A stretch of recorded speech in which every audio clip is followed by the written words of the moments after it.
Hey Guardians, I just want to let everyone know that I do have both a Twitch and a Twitter, and I'm very active on both. Feel free to come give me a follow on both, links in the description. 5 meters. Very generous, but I just want to see.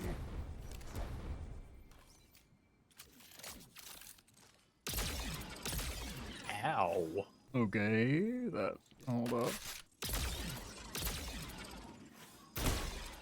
That's 40, oh my god.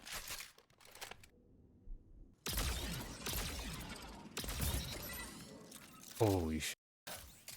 You're in first place. This gun is fucking illegal. Okay, let's try 49. But it wasn't too bad. It was Dude, tolerable. there's no way. Is that 50 meters? That's 50 meters. That's so fun.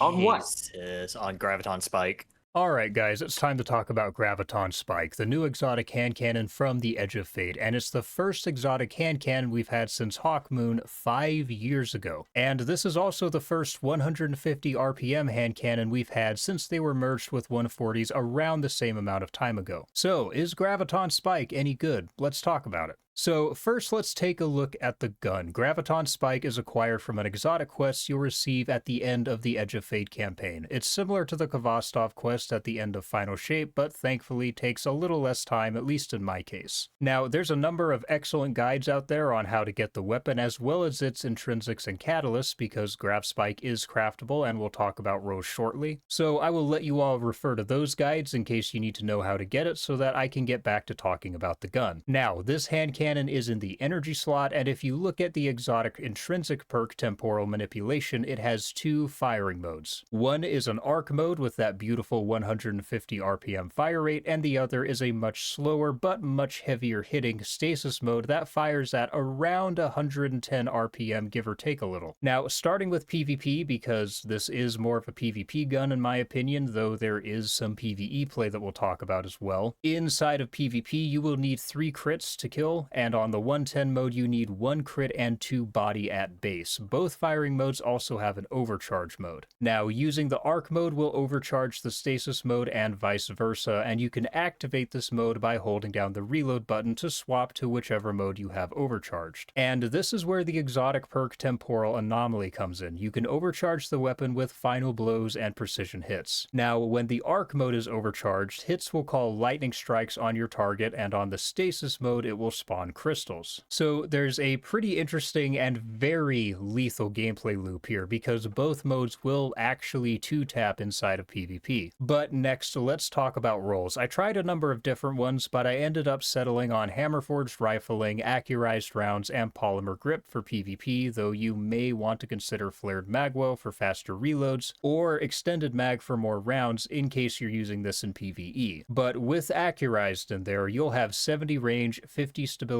and 70 handling, basically the same stats as the roll that we all want on Rose. And this gives you, a lot of range, and I mean a lot of range, like an insane amount of range for really any hand cannon, which is something that I'm going to talk about when we get to some issues this gun has. Now, from there you have the other selectable perks, which are Rapid Hit, Subsistence, Transcendent Zen, and Temporal Alignment. Now, of course, we all know how Rapid Hit and Subsistence work, but the other two perks are new. So, with Transcendent Zen, Final Blows will give you a stat boost depending on the weapon's damage type. If you're on Arc, then Final Blows will give you a boost to your stability and handling, and Dark will give you a boost to your range and aim assist. And if you're on a Prismatic subclass and you go Transcendent, then the weapon will receive both bonuses. Then, with Temporal Alignment, overcharging both Arc and Stasis modes will give you a brief period of increased damage. So, Temporal Alignment is the obvious PvE choice, and honestly, both are solid choices for PvP as well. Now, for PvP, really it's kind of dealer's choice here. I went with Rapid Hit because this cannon already has great stats anyway, and I do like to have a degree of consistency in my PvP weapons. But that's not to say that Transcendent Zen or Temporal Alignment are bad, because they're not. It's just that this weapon doesn't really need the stat boost from Zen, and given that I much prefer the Arc mode to the Stasis mode, and the Stasis mode will always 2-tap when it's overcharged, I didn't really need Temporal Alignment. If anything, anything, I would have liked to have seen slide shot on this, given that 150s have always been good for more aggressive playstyles, and slide shot, of course, really leans into that sort of playstyle. So the perk selection for PvP for me is kind of disappointing. Now for PvE, it really just depends on what you're looking for. Subsistence, of course, will partially refill your magazine on kills, which is very helpful for just keeping your gun in the fight for longer without having to reload. But of course, on the flip side, the extra damage from temporal alignment is noticeable, and it does feel very nice, and extra damage is never a bad thing inside of PvE, particularly with the new difficulties that we have. So how did Graviton Spike perform? Well, let's talk about PvP first, and what I'll start off by saying is this is a great hand cannon. In fact, it's an amazing one, but it took some time for me to warm up to it because I do have some gripes with it. First off, due to how the weapon model changes when it's on stasis mode, it becomes extremely obstructive. The recoil will completely obstruct your target during the animation. Now, it's not as though this is a deal killer. Obviously, you can learn to play around this. It's just annoying and makes it feel extremely awkward to use due to not being able to properly track your target. And honestly, even on the arc mode, the weapon's still pretty chunky and can block your target if you're strafing. Hopefully we get an ornament for this thing that slims it down at some point. Now, the second thing, and by far my biggest complaint about it, is the zoom. That goddamn zoom. So Graviton Spike has 16 zoom. The vast majority of hand cannons in the game have 14 zoom. And I mean Rose, Cremil's, Igneous, Spare Rations, Ace, Thorn, so on and so forth, they all have 14 zoom. And that increased zoom will throw you off when you first pick it up, and at closer range engagements, it makes it extremely awkward in gunfights. Now, is this a deal killer? I mean, again, obviously not. Like I said, it's still a great hand cannon. It's just annoying, and if anyone at Bungie happens to see this, please, for the love of God, reduce the zoom to 14. Honestly, if it were me, I'd even prefer 13 zoom, but 14 at least keeps zoom more standardized across the majority of our hand cannons. Now, I don't know why this decision was made. I would assume it's due to the fact that this is a very rangy hand cannon, but with that higher zoom, it feels like it was designed with only the slower stasis mode in mind rather than the arc mode. So if nothing else, I'd like to see the zoom adjust depending on the firing mode. 16 zoom on stasis and 14 or less on arc. But those are really my only complaints about it from a performance standpoint. But we do need to talk about it from a balance standpoint inside of PvP, because this thing,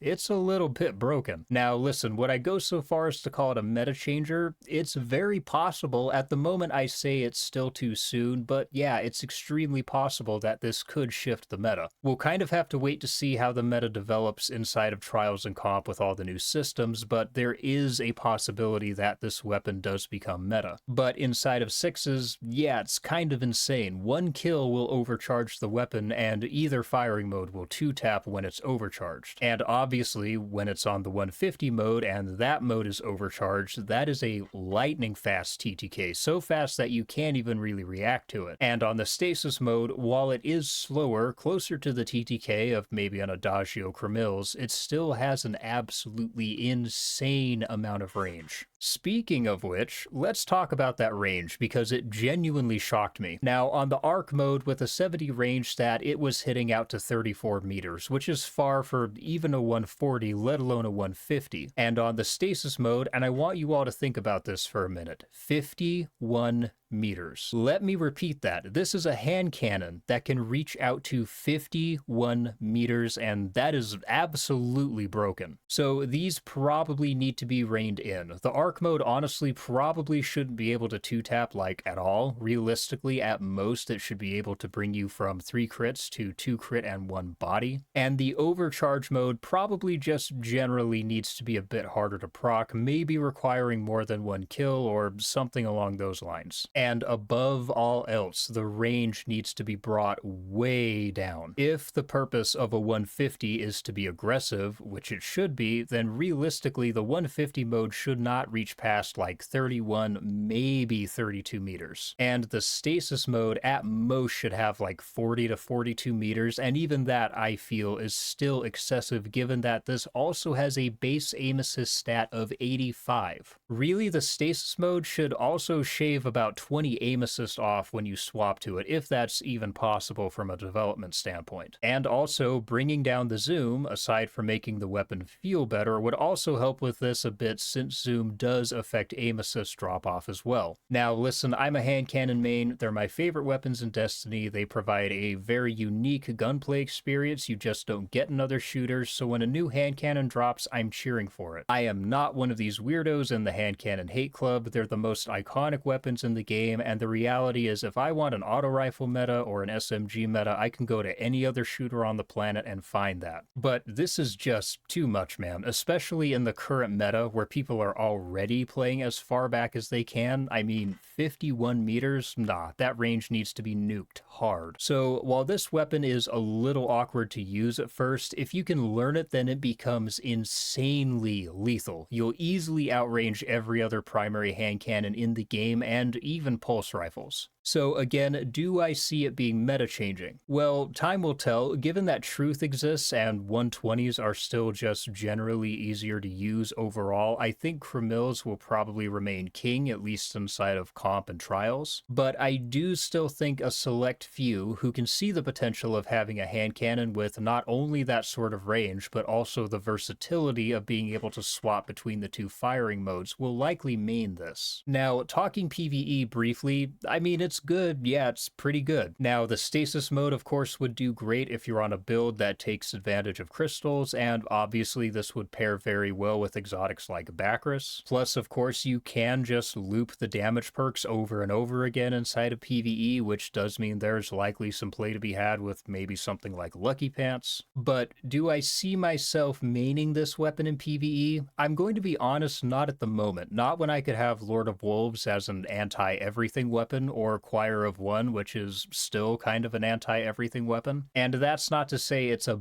bad PvE gun, just that it isn't my first choice for the moment. So overall, Graviton Spike is an extremely, extremely good weapon. It's good in PvE and outright broken in PvP. So while the quest for this is kind of a slog, it is definitely worth taking the time to grab this thing. But that is all for me today, Guardians. A shorter review, but I'm still trying to churn through as much of the new stuff that came with Edge of Fate as I can, and I still have tons of other reviews to work on, and I'm still working on the power level grind, so more videos are definitely coming. But if you enjoyed this video, then do me a favor and hit that like button, leave me a comment with what you're using on Spike, and don't forget to hit that subscribe button with the bell icon. Also, do me a favor and check the description for my other links. For now, I'll see you on the next video. Peace, Guardians.